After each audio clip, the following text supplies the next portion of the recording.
Hello दोस्त, नमस्ते, प्रणाम। मैं नीलू मौर्य अपने यूट्यूब चैनल पे आप सभी दर्शकों का स्वागत करती हूँ और मैं जा रही हूँ एक मस्त बेटी विवाह गीत गाने।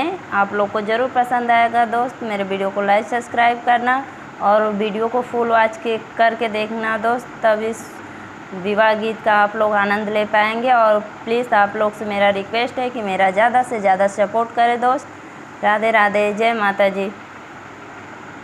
मामा के डरिया पे बोले ले कोयलिया, अरे बोले ले कोयलिया, अरे सुगना बोलेला मीठी बोल रे ललनवा, अरे सुगना बोलेला मीठी बोल रे ललनवा। वर खोजे चाले ना बेटी के पापा, अरे बेटी के पापा, अरे बेटी यार जली हले ठाड़ा रे ललनमा, अरे बेटी यार जली हले ठाड़ा रे ललनमा।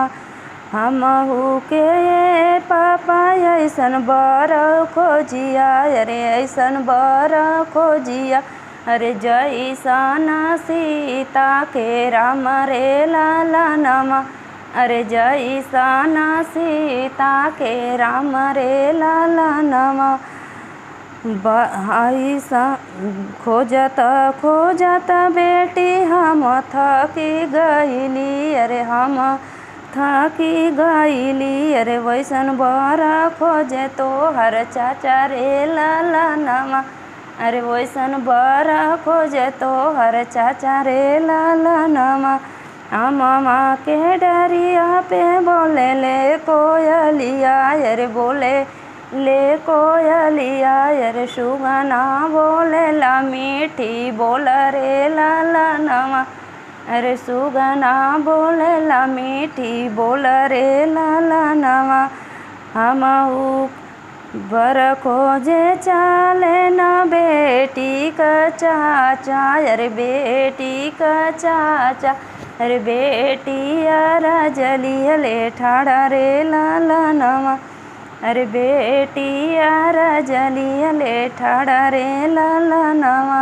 हमहू के चाचा ऐसन बर खोजिया, अरे ऐसन बर खोजिया, अरे जैसन शंकर के गौरा रे ललनवा, अरे जैसन शंकर के गौरा रे ललनवा।